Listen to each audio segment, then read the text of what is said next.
Bezrat Hashem, pour les cours de préparation pour Pessah, expliquons la Agalat Kelim. Il faut distinguer entre deux choses. Agalat Kelim, Tevilat Kelim. Agala, c'est cachériser. Tevila, c'est purifier. Ça veut dire que quand tu achètes un ustensile neuf qui n'a jamais été utilisé, il est impur. Il faut l'emmener au mikvé pour le purifier. Mais d'autre part, quand l'ustensile a été utilisé pour l'année, pour du Chametz, tu veux le cachériser pour Pessah. Alors parlons de la cachérisation.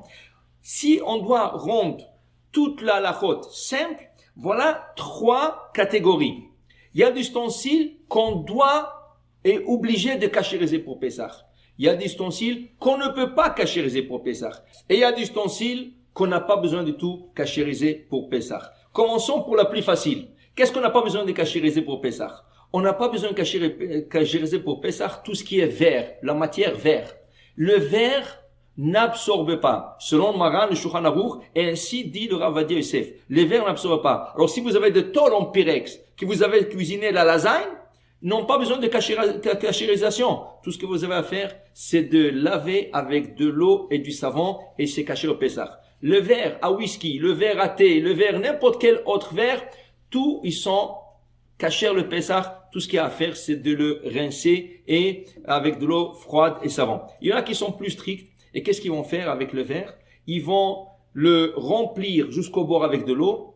Et après 24 heures, jeter l'eau, re-remplir. 24 heures plus tard, jeter l'eau, remplir. Et 24 heures après, jeter l'eau et remplir. 72 heures comme ça. Et après, c'est caché le Pessah. Mais comme on a dit, selon la halakha, le verre n'a pas besoin de cacheroute. Le Pessah, il est caché d'office. Même à la rigueur, quelqu'un qui se trouve dans une maison qui est non cochère et il ne peut pas avoir 2 sets de vaisselle, il peut acheter la vaisselle en verre et utiliser pour le lait et la viande un après l'autre. Il peut manger un petit déjeuner avec du fromage, rincer et ensuite manger avec la viande le soir. Pas recommandé.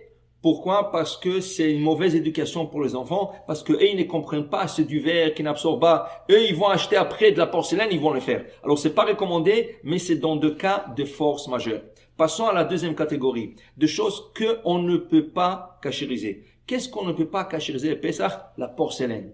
La porcelaine, elle n'est pas cachérisable. Pourquoi? Parce que la porcelaine, elle absorbe, mais elle ne rejette pas quand on lui fait la gala, elle ne rejette pas. C'est pas qu'elle ne rejette pas, dit le Ramban. Elle rejette en petite quantité, mais on sait jamais quand elle va terminer à rejeter tout ce qu'elle a avalé. Dans ce cas, on ne peut pas cachériser la porcelaine pour Pessah. Dans ce cas, après les 2 catégories, verre et porcelaine, parlons d'une plaque à cuisiner qui s'appelle vitrocéramique.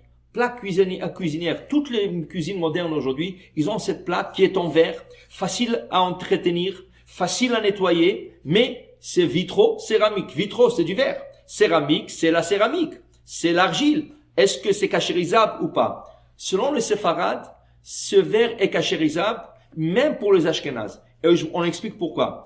Toute la raison pourquoi le verre n'a pas besoin de cachérisation, car il n'absorbe pas. Toute la raison pourquoi l'argile ne peut pas être cachérisée, parce qu'il ne rejette pas. Le verre vitrocéramique a la même propriété du verre. Il n'absorbe pas. Au point que la compagnie vous dit que même les microbes n'adhèrent pas dans cette matière. Pas seulement le liquide, même les microbes ne peuvent pas adhérer. Alors pourquoi ils mettent la céramique?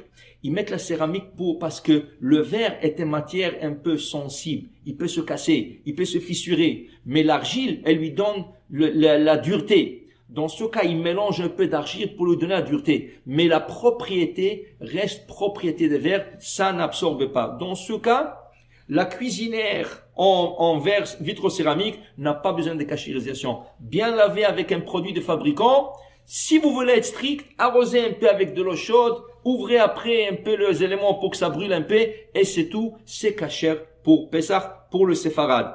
Demandez votre Rav, mais normalement, même les Ashkénazes acceptent cette opinion. La seule chose, ne soyez pas strict en couvrant la vitrocéramique avec du papier aluminium, parce qu'après Pessah, garantie, votre vitrocéramique aura plein de craques, plein de fissures, parce que la chaleur n'a pas où se dégager et elle craque le verre et le fabricant ne garantit pas ce type d'utilisation.